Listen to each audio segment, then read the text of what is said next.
सोचिए, क्या होता है जब एक महाबली योद्धा का सामना एक ऐसे शहर से हो जिसे जीतना लगभग नामुमकिन माना जाता हो। आज हम रामचरितमानस के उसी पल को समझने वाले हैं जब हनुमान जी ने पहली बार रावण के उस अभेद्य किले लंका को अपनी आंखों से देखा था।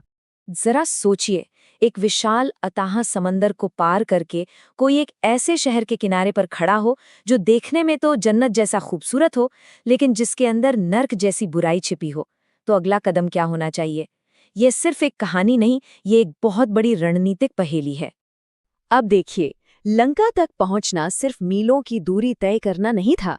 समंदर के ठीक बीचों बीच हनुमान जी का सामना एक ऐसे अलौकिक खतरे से हुआ जो उनके इस सफर को शुरू होने से पहले ही खत्म कर सकता था। और हनुमान जी की प्रतिक्रिया कमाल की तेज थी। वो सिर्फ शक्तिशाली ही नहीं बल्कि बहुत ज्यादा चतुर भी हैं। उन्होंने उस राक्षसी के धोखे को फौरन पहचान लिया और एक पल भी बर्बाद किए बिना उसे हरा दिया। ये उनकी जबरदस्त क्षमताओं का एक बेहतरीन उदाहरण है। तो उस जानलेवा लड़ाई के बाद हनुमान जी आखिरकार जमीन पर पहुंचते हैं और वहां जो नजारा उनका स्वागत करता है वो उस खतरे से बिल्कुल ही अलग है जिसका उन्होंने अभी अभी सामना किया था। यहाँ पर हनुमान जी को एक शांत, खूबसूरत जगह मिलती है। हरे भरे जंगल, मीठे फूलों पर भिनभिनाते भौरे और शांति से घूमते हिरणों के झुंड। मतलब एक ऐसी शांति है जो लंका की उस क्रूर छवि के बिल्कुल उलट है। मानो जैसे एक सुंदर पर्दा हो जो अंदर छिपे खतरे को छुपा रहा हो। लेकिन हनुमान जी इस सुंदरता में खो नहीं जाते।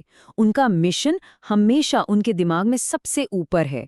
वो बिना किसी हिचकिचाहट के तुरंत एक ऊंचे पहाड़ पर चढ़ जाते हैं, एक बेहतर जगह की तलाश में, ताकि वो अपने असली लक्ष्य यानी लंका का ठीक से जायजा ले सकें। और पहाड़ के चोटी से हनुमान जी को आखिरकार वो दिखाई देता है जिसके लिए उन्होंने ये सब किया था, लंका शहर। और ये उनकी कल्पना से भी कहीं ज्यादा भव्य और डरावना था। ये जो पंक्ति है, ये सीधे तुलसीदास जी की रामचरितमानस से है।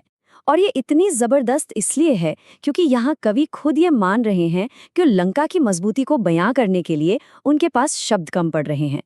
इससे अंदाजा लगता है कि चुनौती सच में कितनी बड़ी थी। तो लंका को अभेद्य क्यों माना जाता था? वजह सिर्फ ऊंची दीवारें नहीं थीं। ये एक चमकता हुआ किला था जो सोने और रत्नों से बना था और चारों तरफ से विशाल अथाह समंदर से घिरा हुआ था। इस पर हमला करना सोचना भी नामुमकिन लगता था। लेकिन लंका की असली कहानी तो उसकी दीवारों के अंदर है। ये सिर्फ एक किला नहीं है, ये एक ऐसा शहर है जहां जबरदस्त खूबसूरती और भयानक क्रूरता एक साथ बसती है। देखिए, एक तरफ तो लंका एक बहुत ही उन्नत सभ्यता लगती है। शानदार हवेलियां हैं, बड़े सलीके से बने बाजार हैं और ऐसी सुंदरता है जो बड़े बड़े ज्ञानी ऋषियों को भी मोहित कर दे। और फिर फौरन हमें इसका दूसरा पहलू दिखाई देता है। वही शहर क्रूरता और बर्बरता से भरा पड़ा है। बड़े बड़े विशाल राक्षस लड़ रहे हैं और सबसे भयानक बात तो ये है कि वो मनुष्यों समेत हर तरह के जीव जंतुओं को खा रहे हैं। ये सुंदरता और पाशविकता का एक बहुत ही भयावह मिश्रण था। अब इस भारी भरकम नज़ारे को देखकर कोई भी साधारण इंसान तो शायद घबरा जाए, लेकिन हनुमान जी नहीं, वो डरते नहीं हैं, बल्कि वो तुरंत इस सारी जानकारी का विश्लेषण करना शुरू कर देते हैं, एक योजना बनाने के लिए। तो यहाँ मुख्य चुनौती ये है कि शहर की सुरक्षा इतनी ज़्यादा मजबूत है कि ज़बरदस्ती घुसने की कोशिश करना मतलब अपनी जान गंवाना। रक्षकों की गिनती और उनकी ताकत बस बहुत ही ज्यादा थी। और यहीं पर कहानी एक बहुत ही जरूरी मोड़ लेती है। ताकत तो यहाँ काम नहीं आएगी, तो बुद्धिमान हनुमान अब क्या करते हैं? ये उनकी रणनीति को समझने का एक बहुत ही महत्वपूर्ण क्षण है। और यही हनुमान जी की असली प्रतिभा चमकती है।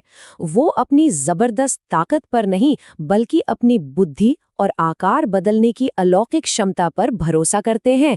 वो एक मच्छर जितना छोटा रूप धारण करने का फैसला करते हैं और रात के अंधेरे में घुसने का इंतजार करते हैं। ये योजना चालाक है, सूक्ष्म है और सबसे ज्यादा असरदार है। और ये हमें एक आखिरी सवाल पर लाता है। हनुमान जी की ये पसंद हमें एक बहुत बड़ा सबक सिखाती है। जब सामने बहुत बड़ी ताकत खड़ी हो तो क्या सबसे चालाक योजना ही सबसे शक्तिशाली हथियार होती है? कभी-कभी सबसे बड़ी मुश्किलों को पार करने के लिए सिर्फ ताकत की नहीं बल्कि बुद्धिमता की जरूरत होती है।